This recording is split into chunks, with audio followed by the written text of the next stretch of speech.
welcome back. I know it's been a little bit. It's been a very hectic week, but I am going through some of the stuff in the new DM's guide, and today I wanted to go over an exciting part that I just personally took interest in, and that's kind of how I'm going to be doing things going forward. But what I'm going over today is the environmental effects section, as it has some interesting stuff in here that I have personally used in sessions previously. And right out the gate is one that I found in the Sword Coast Adventurer's Guide about a year or two ago. So, essentially it's this. It's called a Dead Magic Zone. A Dead Magic Zone is an area where the fabric of magic is torn. The effect is the same as an anti-magic field spell, except that it is permanent, and typically covers an area no more than 300 feet in diameter. Now, previously, this didn't work the same as an anti-magic field spell. Previously, Dead Magic Zones were severed from the Weave, which is the arcane webbing of magic that the goddess Mystra controls. Now, when that happens previously, when you enter a Dead Magic Zone, you lose more than just your ability to cast magic. You lose your all your magic items stop working. You lose your dark vision if it's a magical ability that your species has. You lose your species spells and things of that nature. You are completely severed from magic, and you're just a person. This can be quite jarring, especially if there are Genasi or Aasimar or other people who are intimately connected to magic in certain ways. Next is deep water. Swimming through deep water more than 100 feet deep presents additional challenges because of the water's pressure and cold temperature. After each hour of swimming in deep water, a creature that lacks a swim speed must succeed on a DC 10 con saving throw or gain an exhaustion level. I like that personally because I grew up swimming a lot, and I'm sure as most of you know, you get pretty tired. Now, extreme cold. When the temperature is 0 degrees Fahrenheit or lower, a creature exposed to extreme cold must succeed on a DC 10 Constitution saving throw at the end of each hour or gain 1 exhaustion level. Creatures that have resistance or immunity to cold damage automatically succeed on the save. I like that they put that in there, because there are a lot of creatures in the books that have regional effects where they say things like this, and they have these conditions in their regional effects, such as, let's say, for example, a white dragon. So it's nice to see that this is being expounded upon and is easily accessible for DMs. And then in the opposite, they have extreme heat. When the temperature is 100 degrees Fahrenheit or higher, a creature exposed to extreme heat and without access to drinkable water must succeed on a Constitution saving throw at the end of each hour or gain 1 exhaustion level. The DC is 5 for the first hour and increases by 1 for each additional hour. Creatures wearing medium or heavy armor have disadvantage on the save, and creatures that have resistance or immunity to fire damage automatically succeed on the save. So, a lot of this stuff in here, it helps make your travel montage a bit more interesting. So, for example, if you have people who are crossing a desert and you don't want to be throwing little encounters at them all the time because your party doesn't necessarily enjoy combat as their primary focus and they're more roleplay wanting, you can throw these things at them instead and sort of fill the gap in your adventure. Now, frigid water. As opposed to deep water and extreme cold, a creature can be immersed in frigid water for a number of minutes equal to its Constitution score before suffering any ill effects. Each additional minute spent in frigid water requires the creature to succeed on a DC 10 Constitution saving throw or gain 1 exhaustion level. Creatures with resistance or immunity to cold damage automatically succeed on the save, as do creatures that are naturally adept to living in ice-cold water. So this would be your sea elves, your water genasi, your aquatic-based species. Heavy precipitation. Everything within an area of heavy rain or heavy snowfall is lightly obscured, and creatures in the area have disadvantage on all wisdom perception checks. Heavy rain also extinguishes open flames. This is good because I've had DMs in the past not know how to handle open flame in a combat scenario, and despite them saying that it is raining, it doesn't always extinguish open flame. So it's nice to have a rule here for that, for easy reference. High altitude. Now, this one's going to be interesting because high altitude was a thing that previously... what's the name? Goliaths, thank you. Goliaths had a thing with high altitude, but that's since been taken away in new editions. So let's see what's going on here. Traveling at altitudes of 10,000 feet or higher above sea level is taxing for most creatures because of the reduced amount of oxygen in the air. Each hour a creature spends traveling at high altitude counts as 2 hours for the purpose of determining how long that creature can travel. And we'll be going over travel pace in Chapter 2 here in a bit. Creatures can become acclimated to high altitude by spending 30 days or more at this elevation. Creatures can't become acclimated to elevations above 20,000 feet unless they are native to such environments. So I like that they have this stipulation here. So if you have in your backstory that your Goliath, for example, did in fact grow up with the giants up in the mountains, they still have their natural affinity for high altitude conditions. Now, planar effects. This is where things get super interesting. Certain planes of existence and areas on the material plane affected by them have supernatural effects on creatures within them. Several examples are presented below, and there are more in Chapter 6 about the planes of existence, which I'll be going over later, because I love me some lore, and I love the Feywild. I know it's a thing, but whatever. So, forgive me if I butcher some of these pronunciations. English is my only language, and these aren't phonetically spelled. So, Archeronian Bloodlust. The plane of Archon rewards a creature for harming other creatures by imbuing it with the strength to keep fighting. While in Acheron, I'm so sorry, or a region under its influence, a creature gains temporary hit points equal to half of its hit point maximum whenever it reduces another creature to 0 hit points. That's interesting. I know some players who would probably want to have that going full-time. Arcadian Vitality. On the plane of Arcadia, and in the regions where its influence is felt, creatures benefit from supernatural vitality, and grants them immunity to the frightened and poisoned conditions. Not bad.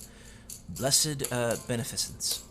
On the plane of Mount Celestia, and in the regions where its influence is felt, creatures are blessed by the pervasive influence of the plane.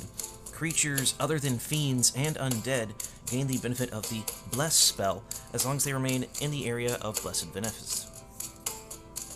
In addition, such a creature that finishes a long rest in the area gains the benefit of the Lesser Restoration spell. We call that Busted. So, Gehennian Cruelty. On the plane of Gehenna, and in regions where its influence is felt, creatures are driven to loathe helping one another.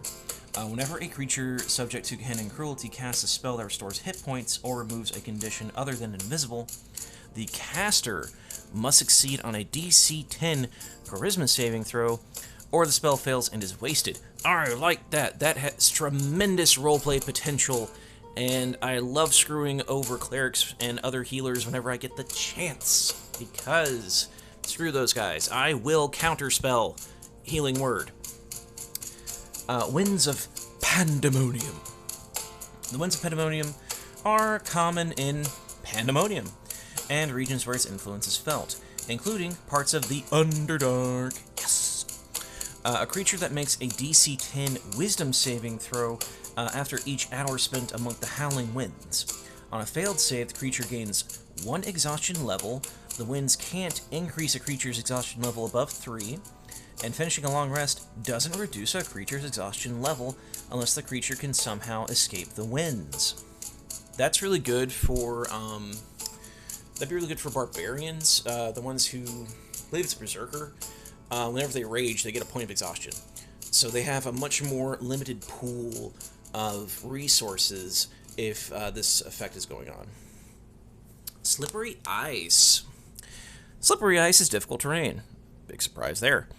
A creature that moves onto slippery ice for the first time on turn, or starts its turn there, must succeed on a DC 10 Dex saving throw, or have the prone condition. Yes. Strong Wind. Strong Wind imposes disadvantage on ranged attack rolls with weapons. It also extinguishes open flames and disperses fog. A flying creature in a strong wind must land at the end of its turn or fall.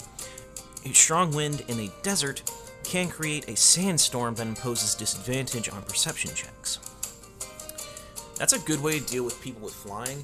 I myself have played creatures with wings, and therefore can fly. And that has caused many aggravating things for the DMs that I play under.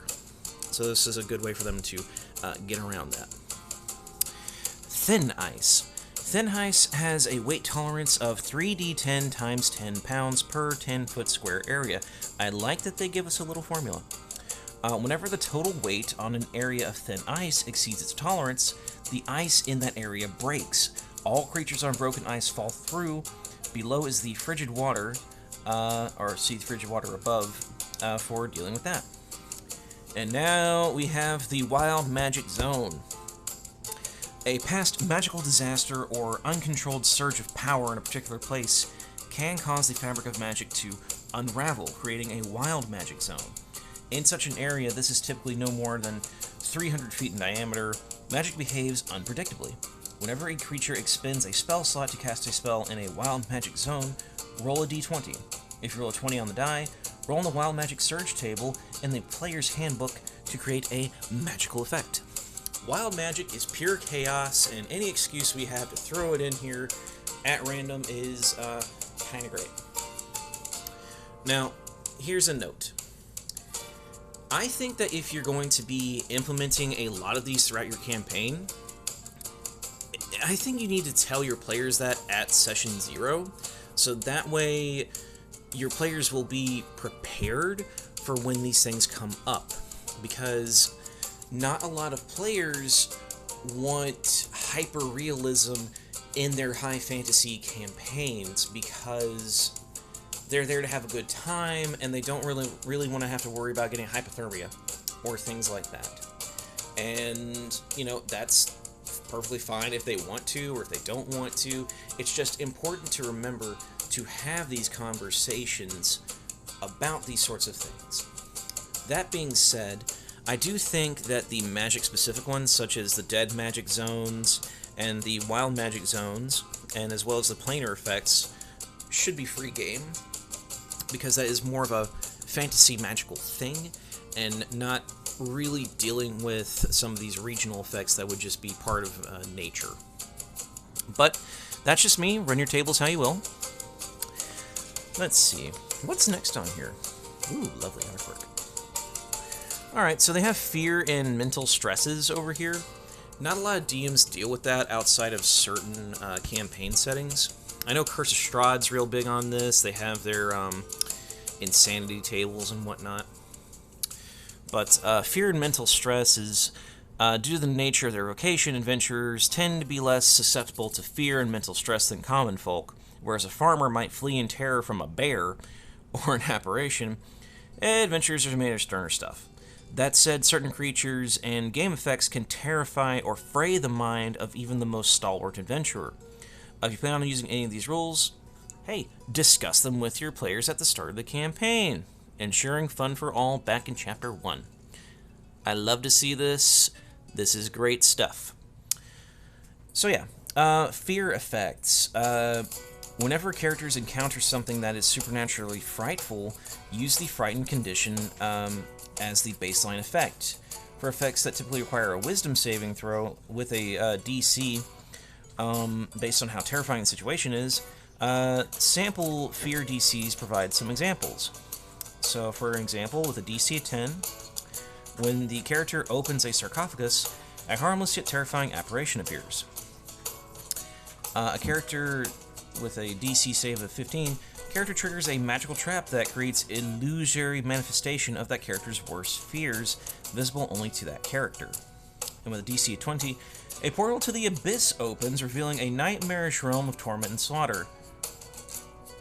That escalated a little quickly, but I'm not mad at it. Typically, a frightened creature repeats the saving throw at the end of each of its turns, ending the effect on itself on a success.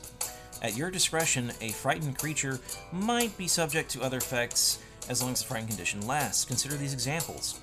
The frightened creature must take the dash action on each of its turns and uses movement to get far away from the source of its fear. Attack rolls against the frightened creature have advantage. The frightened creature can do only one of the following on each of its turns: move, take an action, or a bonus action. These are some pretty debilitating things, especially if you do this, get them scared, and then throw them into a combat encounter. That's very mean, but not unwarranted. So, mental stress effects. When a character is subjugated to an effect that causes intense mental stress, psychic damage is the best way to emulate that effect. They have a sample mental stress table for examples, and they provide DCs for that as well. Mental stress usually can be resisted with a successful wisdom save, but sometimes an intelligence or charisma save is more appropriate. On a successful save, a character might take half as much damage instead of no damage, at your discretion.